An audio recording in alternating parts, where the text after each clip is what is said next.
반갑습니다. 8월 1일 화요일 큐티 스케치 시간입니다. 오늘 본문은 사도행전 17장 1절부터 15절까지의 말씀입니다. 오늘 본문은 이렇게 시작합니다. 그들이 암비볼리와 아볼로니아로 다녀가 데살로니가에 이르니 거기 유대인의 회당이 있는지라. 오늘 본문은 빌립보 지역에서 이제 장소를 옮겨서 데살로니가 지역에 도착을 하고 이 데살로니가 지역에서의 사역 그리고 이어서 베레아 지역에서의 사역을 설명하는 본문입니다. 계속 이제 반복되는 패턴 중에 하나가 뭐냐 하면 지역에 가서 그들에게 복음을 전하면 그 복음을 듣는 이들, 믿고 따르는 이들이 있는 반면에 시기하고 그것을 믿지 않고 오히려 핍박하는 무리가 있습니다. 근데 이제 핍박하는 사람들의 주동자는 주로 유대인이에요. 주로 유대인입니다. 그걸 받아들일 수 없는 거예요. 구약에 대한 설명을 하는데 그리고 그 구약에 대한 설명과 그 구약의 예언의 성취가 그리스도이신 예수로 말미암아 이루어졌다. 그리고 그분은 우리를 위하여 고난 받으시고 해를 받으시고 또 죽은 자 가운데서 다시 살아나신 분이다. 이것을 이제 설명하고 유대인들에게 주로 유대인들에게 회당에서 그 이야기를 합니다. 그리스도이신 분이 바로 우리가 기다렸던 그리스도가 바로 예수님이시다. 이런 이야기가 계속해서 이제 전해지는 거죠. 거기에 많은 사람들이 따르게 되고 믿게 되지만 또 안 믿는 사람, 거부하는 사람도 있었고 특별히 핍박하고 선동하여 쫓아내는 사람, 죽이려 하는 사람들이 계속해서 있었다는 것을 우리가 보게 됩니다. 이제 데살로니가 지역에 이제 와서 유대인의 회당에 들어갑니다. 이 데살로니가 지역도 마게도냐에서 큰 도시고 이게 수도입니다. 수도. 사도 바울은 복음을 전할 때 주로 큰 도시, 사람들이 많이 모이는 곳, 유대인의 회당이 있는 곳들을 중심으로 먼저 다녔습니다. 그 이유는 도시가 좋아서가 아니라 큰 곳을 좋아해서가 아니라 그곳에 사람이 많이 있기 때문입니다. 복음을 많은 사람들에게 전하고 싶어서 그리 먼저 갑니다. 그것이 효과적이죠. 그리고 유대인의 회당이 있는 곳에 먼저 들어가서 복음을 전하면서 그 복음들을 이방인들에게도 함께 나누는 거죠. 그러나 항상 유대인의 회당에만 들어간 것은 아니고 유대인 회당이 없는 지역도 분명히 있었을 것인데 그곳에서는 이방인에게 곧바로 전했죠. 어쨌든 그런 패턴이 계속 이어집니다. 오늘 이 데살로니가에서 안식일에 성경을 가지고 강론을 합니다. 그래서 성경을 가지고 갔어요. 성경을 가지고 그 성경을 펼쳐서 뜻을 풀어줍니다. 그러면서 그리스도가 해를 받았다. 그리스도가 죽었다. 십자가에서 죽었다. 그리고 죽은 자 가운데서 다시 살아나야 할 것을 증언하고 있다. 성경이. 그리고 내가 너희에게 증언하는 이 그리스도, 이 설명하는 이 그리스도는 바로 예수님이시다. 이 이야기를 3절에서 합니다. 그랬더니 4절에 그 중에 어떤 사람 곧 경건한 헬라인이, 지금 이렇게 보면 경건한 헬라인은 이방인이거든요. 이방인들이란 말입니다. 근데 이들이 경건하다는 것은 하나님을 경외한다는 뜻이에요. 어떤 사람과 같으냐 하면은 고넬료와 같은 사람입니다. 하나님을, 유대교의 하나님을 믿었던 사람이에요. 이 사람들은 유대인이 아니라 이방인입니다. 그럼에도 불구하고 유대인들이 믿는 그 하나님을 믿고 싶은 마음과 동경과 존경이 있었던 거예요. 그래서 유대인들이 하나님을 믿을 수 있는 문들을 열어놨어요. 유대교로 완전히 들어오는 사람 할례를 받고 그런 문도 열어놨고 할례를 받고 입교하지는 않았으나 하나님을 믿을 수 있는 거죠. 근데 여기서 말하는 경건한 헬라인은 그런 사람입니다. 하나님을 경외하는 사람. 이제 가는 곳마다 이런 사람들이 주로 많이 나타납니다. 가는 곳에 경건한 헬라인, 그러니 유대교에서 이미 흩어진 유대인들을 통해서 그들이 적극적으로 복음을 전한 것은 아니라 할지라도 그 주변에 하나님을 믿겠다고, 유대교의 하나님을 믿겠다고 한 사람들이 분명히 있었다는 것이고, 그들이 오히려 이방인들인데도 그들이 먼저 복음의 문을 여는 마음의 문을 열고 복음을 받아들이는 경우가 많은 것을 보게 됩니다.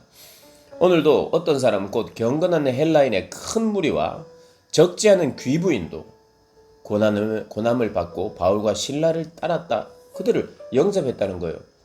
그들이 전하는 예수님 믿었다는 것입니다.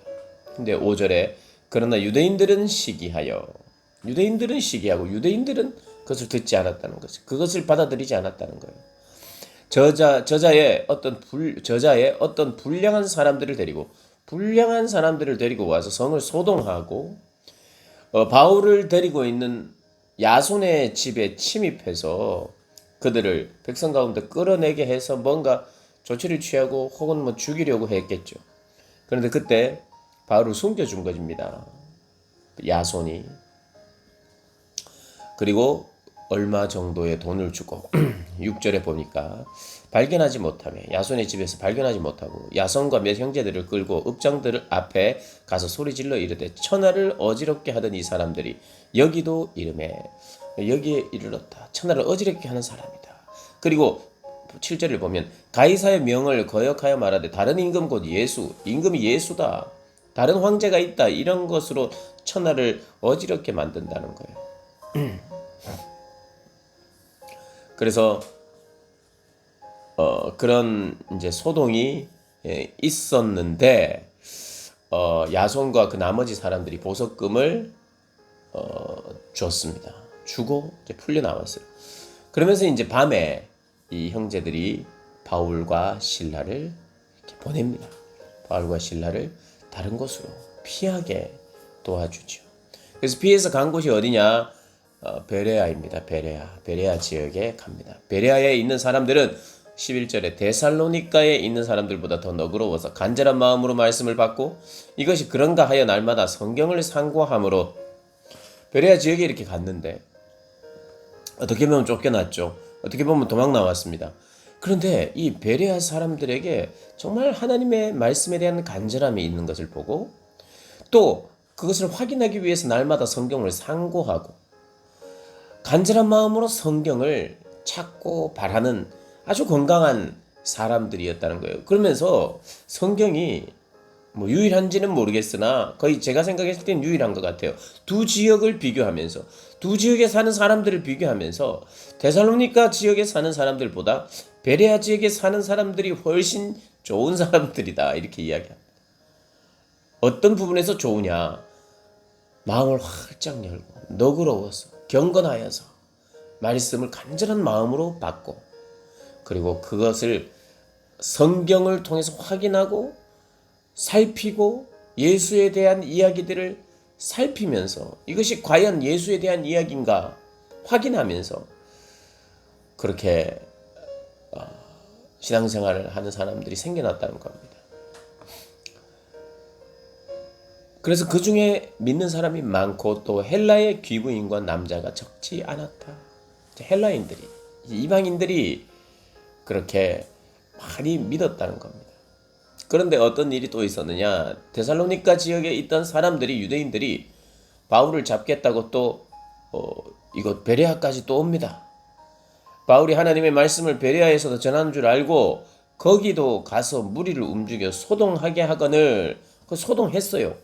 그래서 또 14절에 형제들이 곧 바울을 보내어 바다까지 가게 하되 실라와 디모데는 아직 거기 머물더라. 그러면서 이제 바울이 먼저 갑니다.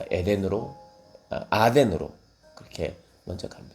계속 반복되는 거예요. 하나님 역사가 분명히 있습니다. 믿는 자도 있습니다. 그런데 핍박하는 자가 있어요. 어떤 다른 지역에 갔더니 복음을 전하는데 어려움을 더 겪기도 합니다. 그런데 복음이 또 왕성하게 펼쳐집니다. 그리고 베레아라고 하는 지역에 갔더니 베레아에서는 사람들이 너무 너그럽고 간절한 마음으로 하나님을 말씀을 받고 그리고 날마다 성경을 상고하고 가까이 하는 사람들도 있었습니다. 그러나 계속해서 핍박은 쉬지 않았습니다. 어느 지역은 참 안전하게 그리고 잘 들어가기도 하고 어느 지역에서는 매도 맞고 감옥에 가고 막 이렇게 어려운 지역도 있었습니다. 근데 어떤 지역이든 환영하고 좋아하는 지역도 핍박이 나중에는 따르고 감옥에 가 있는 것도 핍박이 따르고 가는 곳마다 변치 않는 게 있어요. 그것은 여전히 핍박을 받는다는 겁니다. 그래서 우리가 기억해야 됩니다. 예수를 믿는다는 것, 그리스도를 믿는다는 것, 그분을 나의 삶의 왕으로 모시지 않고 주인으로 모시지 않았던 삶이 죄고 그것이 나에게 큰 아픔이며 불행이었다면 예수를 믿으면 어떻게 되느냐? 불행이 바뀌죠. 행복하게 됩니다. 감사하게 됩니다. 기쁨이 생깁니다. 그러나 감옥에 가기도 하고. 근데 감옥에서도 기뻐요. 감옥에서도 주님을 찬양합니다. 핍박과 환난은 끊이지 않는데도 불구하고 새로운 삶을 살게 되고 행복이 잦아들게 되고 내 삶의 목표와 방향이 이 땅에서의 삶의 의미를 깨달으니 핍박은 여전함에도 불구하고 복음 안에서 기뻐하고 즐거워하면서 살더라는 거예요. 그래서 하나님의 말씀을 보면서 내가 원하고 바라는 복이 무엇이냐? 내가 예수를 잘 믿으면 핍박은 없어지는가? 예수를 잘 믿는다는 것은 예수를 전하는 삶이 절대로 빠져서는 안 되는데 예수를 전하고 있는가? 예수를 전하는 것 때문에 받는 핍박은 있는가? 그리스도인의 핍박이 여전하다고 그러는데 그리스도인에게 나에게는 어떤 핍박이 있는가?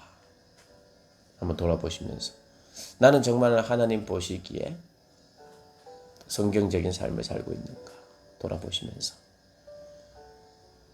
내가 잘못해서 받는 고난, 고통 말고 주님이 하셨습니다. 바로 그 그리스도는 주님이십니다. 예수님이십니다. 우리의 구원자는 예수님이십니다. 복음의 말씀을 전함으로 말미암아 받는 고난은 있는가? 복음대로 살기 때문에 받는 고난은 있는가? 돌아보면서 변치 않고 여전히 있는 핍박에 대해서 우리가 한번 묵상하면서 우리가 하나님을 알아가고 신실하게 믿고 따라가는 저와 여러분 되시기를 주님의 이름으로 축복합니다.